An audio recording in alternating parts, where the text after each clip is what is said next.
Shalom, shalom, folks. It's Brother Tindall from Something to Chew On coming in, giving you a update on the read-alongs. First off, I want to say thanks to all the new subscribers we have added to the channel.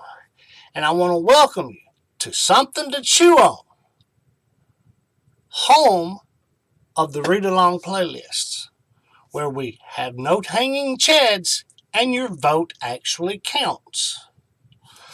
Okay, with that said, here's the update. As of the last video, I said that I was going to finish the book of Joshua and get those uploaded. That has been done. Okay, I also said that I would begin and finish the book of 1 Kings and get them uploaded. That also has been done. I also said that if I had some time, I perhaps would work on one or some of the minor prophets. Well, this morning I completed the videos for Hosea. I have not uploaded them yet, but I did finish them. Okay, now with that said, we'll announce who won. The vote was between the Gospel of Luke and the Gospel of John. Okay, the Gospel of John won. Okay, and I'll say this. Late last night, I realized that John was going to win. So I went ahead and made all those videos. So they're ready to be uploaded. And that's where I'm at now. I've got all the John videos made and all the Hosea videos made. I just simply have to upload them. And since the vote was for John or Luke, I'm going to upload the videos for John first, and then I will upload the ones for Hosea. And I may or may not start on all that tonight, but I will try to have it all done by Monday, which shouldn't be that difficult because Hosea is only 14 videos, and they're relatively short, so it won't take a lot of time at all to actually upload them. Okay, now, with all that said, I'm going to call for a new vote. The new vote this time is between 1 Samuel or the book of Daniel. That's the vote we're calling for this time. 1 Samuel or book of Daniel. Okay, now, I will say this. In the description of this video and most of the read-alongs I've done, not all of them, but most of them, I've got the links to other, to the various read-along playlists. Okay, but in the description of this video, the very first link you'll see, you're going to see a whole list of links, but the very first one, I put it at the top so people will see it. It says something, it says this, it says, quote, read along, end quote, audio-visual Bible set to the Scripture 2009, and there'll be a link under it. What that link will do, it will take you to the section of the YouTube channel where it shows you nothing but all the read-along playlists that have been put on the channel thus far. And for the most part, they're all in order, as, the books of the Bible are, except for Psalms and Proverbs. Psalm being the most popular one that's getting all the views, I put it at the very first slot so there's no way you can miss it. It's right there. And then Proverbs is next, and then Genesis, Exodus, Leviticus, and, the rest of them in order. And off the top of my head, I'm not sure exactly how many are, 12, 13, 14, 15, somewhere around there. But they're all right there. That first link will take you to that YouTube page where all the videos are, all the playlists are. Okay, and then the rest of the links in the description of this video are links to the individual playlists themselves. Makes sense? So, for anybody who wants to share them, like I said in the last video, share the playlist as opposed to individual videos. That way, when you do it, people will realize the playlist has one video per chapter for every chapter in whatever book it is. Make sense? Okay. Now, with that said, again, I say 1 Samuel or Daniel. That's the vote. Vote in the comments below. Like I told a friend of mine, mail-in votes don't count. Vote in the comment section of this video below. Okay, now, with all that said, I say word of encouragement, and it is an encouragement. It may not come across that way, and some people may not think that this is very encouraging, but promise you, this is very encouraging. This is not only for everyone out there, this is also for me. So don't think I'm talking specifically to any one person. I include myself in this. I'm going to read a little bit of scripture and I'm going to just talk for a second. I'll try to make this brief. For those who know me know that I can get long-winded and talk for a while. But I'll make this brief and I'll try to make this as concise as possible and hopefully give you something to chew on. Okay? If we go, and I'm going to read all this out of the KJV. That way, I'm going to just read it out of the KJV. If we go to James chapter 4, I'm going to read 3 verses. James chapter 4, starting at verse 6. I'm going to read verses 6, 7, and 8. Okay? This is what it says. James chapter 4, starting at verse 6, from the King James Version. It says, but he, meaning the Most High, it says, but he giveth more grace.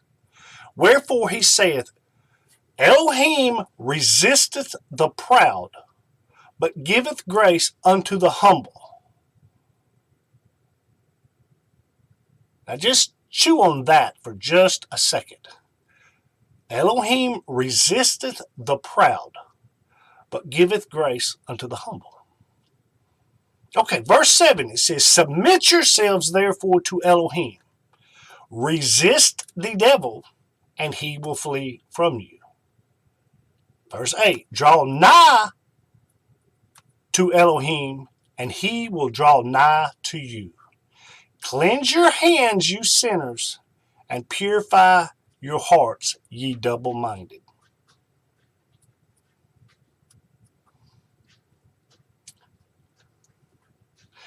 Now let's just look at verse 6 for a second, and let's read that one more time. Now, for those who don't know, he's quoting in verse 6. He's quoting from Proverbs 3 and verse 34, which I'll go read that in just a second. But let's read this again. It says, God resisteth the proud. Elohim resisteth the proud, but giveth grace unto the humble. I know. Is it just me, or does it seem as if it's implying that the prideful, those that are proud, the prideful, have no grace? Grace comes to the humble. That's what it seems like it says. You know, just chew on that thought for a moment. Okay, and then notice the next one. It says, submit yourselves therefore to Elohim, or humble yourselves therefore to Elohim. But he's basically saying the same thing, just, wording it differently. It says, resist the devil and he will flee from you. Then it says, draw nigh to Elohim and he will draw nigh to you. Cleanse your hands, ye sinners, and purify your hearts, ye double-minded. Now, you see how he's using humble in reference to the Most High, not a general attitude of humility. See, people often have this false sense of humility about themselves. Now, I know I'm guilty of this. Like I said, I'm speaking to myself too. I'm guilty of this. But people have a false sense of humility in that they think, well, I'm humble and I do this for that person, or I do this, and they're humble horizontally. Does that make sense? With their fellow man. But I think sometimes the vertical humility, meaning humbling themselves to Elohim, that's where a lot of people are lacking. Now you notice in verse 8, he speaks of draw nigh to Elohim and he will draw nigh to you. Basically, humble yourself in obedience. That's what this is talking about, in obedience. Cleanse your hands, ye sinners, disobedient. You see that. Obedience on one side, that's humility. And disobedience, sin, that's not humility. You see the opposing ideas here. He's putting them at opposite ends of the spectrum, right? Okay, now let's just, because like I said, verse 6, where it says, God or Elohim resisteth the proud, but giveth grace unto the humble. That's a quote from Proverbs 3, on verse 34. And it says this, surely he scorneth the scorners, but he giveth grace unto the lowly.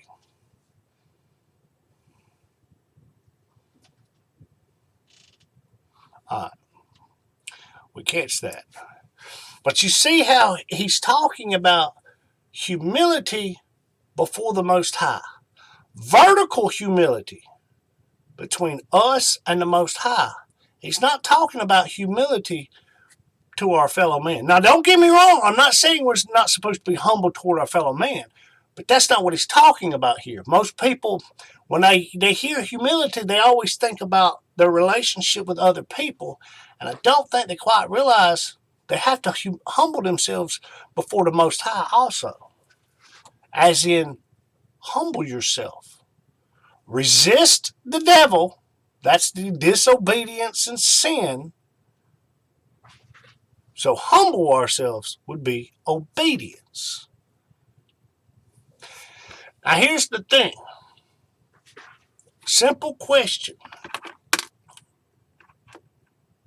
If the Most High wants us to be obedient, don't you think that perhaps somewhere he wrote down what he wants us to obey?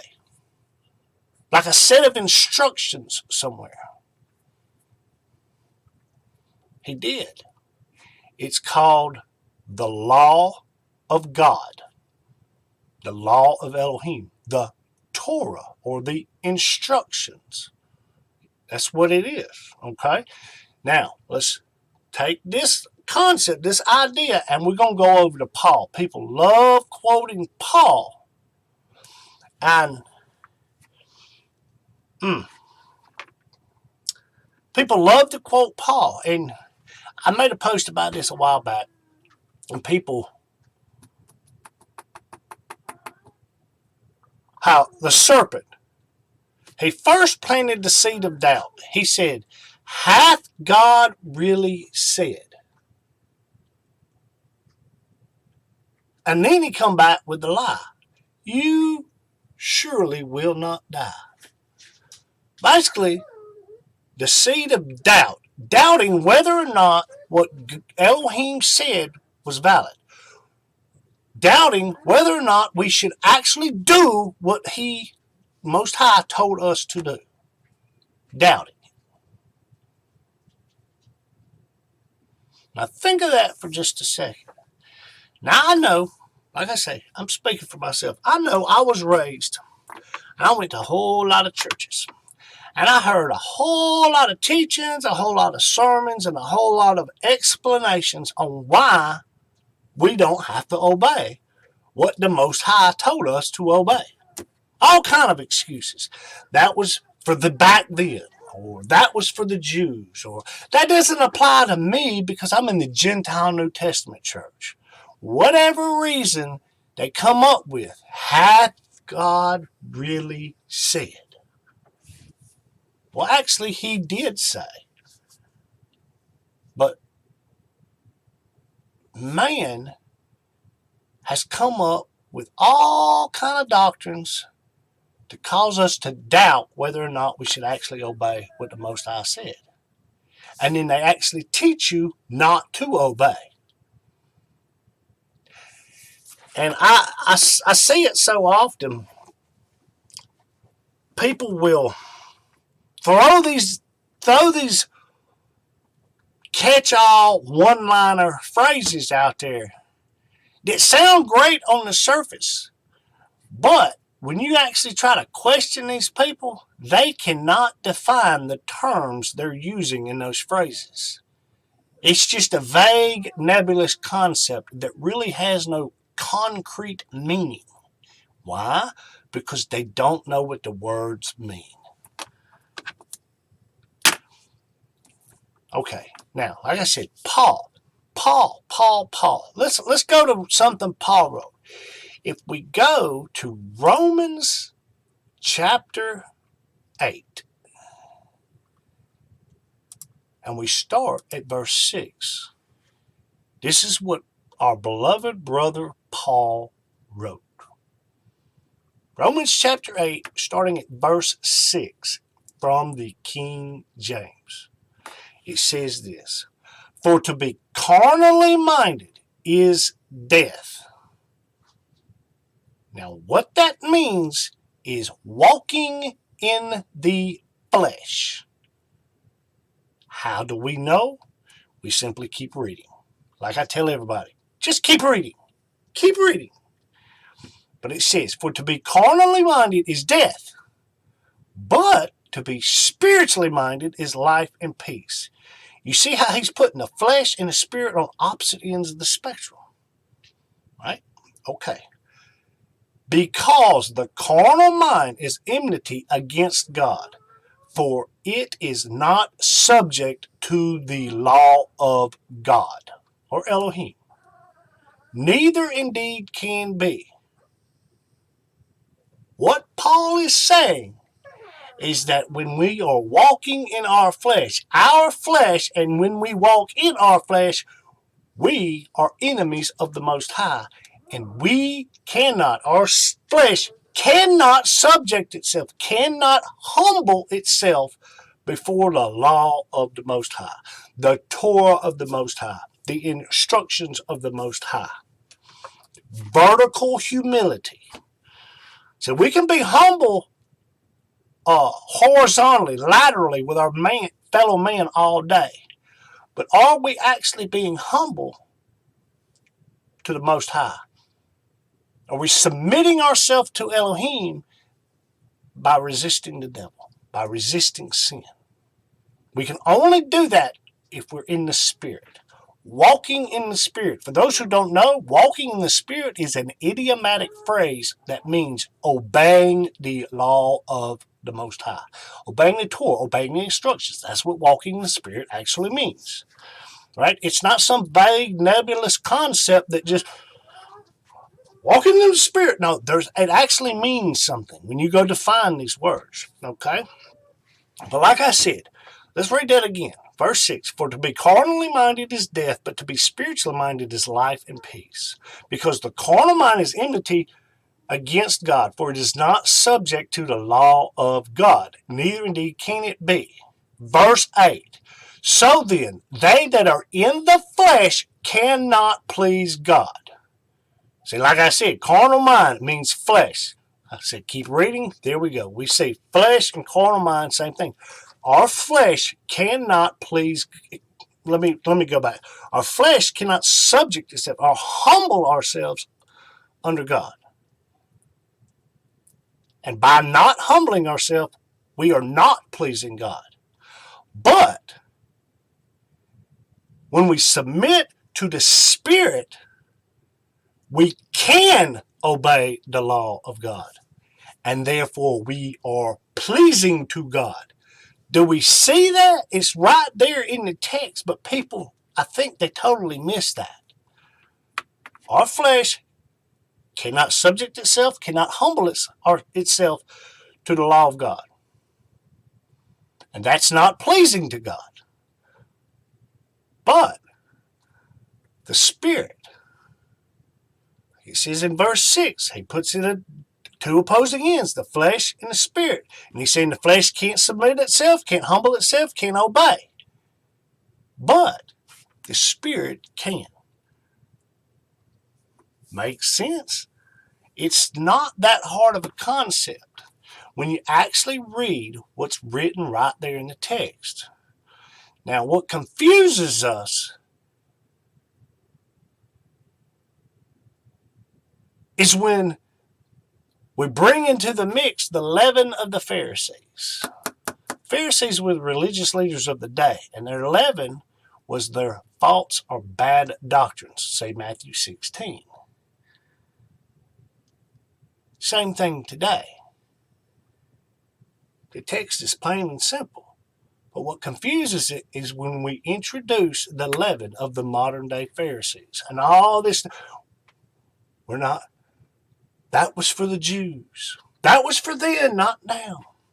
We're in the Gentile New Testament church. All this stuff that gets in the leaven of the Pharisees, false doctrines, bad doctrines that gets introduced in it, and it clouds and confuses us, causes dirt, filter. A filter gets dirty. It puts up a filter. What's a filter do? Remove unwanted things. You see that? We read that and we can't see what it says because of the filters of all the leaven bad doctrines. Makes sense? We got to get rid of this level. We have to be humble. Vertical humility. Humble ourselves before the Most High in obedience to His instructions. He wrote it down. This is what I want you to do. And man comes along. Hath God really said? You surely won't die. No, God, the Most High, Elohim, Yah, creator of heaven and earth and everything we know, wrote it down and said, yes, obey this. It's not that hard of a concept. But we allow the leaven of the modern day Pharisees to act as a filter. And we walk in our flesh. And our flesh cannot submit itself to the law of the Most High. So my encouragement to both myself and everyone else out there, walk in vertical humility to the Most High and His law. Submit yourself to His law. After all, in doing so, that's what actually makes you a peculiar people, His treasured possession. But with that, I'll say shalom and blessings. And I'll end this video like I do every video I make. Don't just read this thing, but chew on it. Shalom, shalom, folks.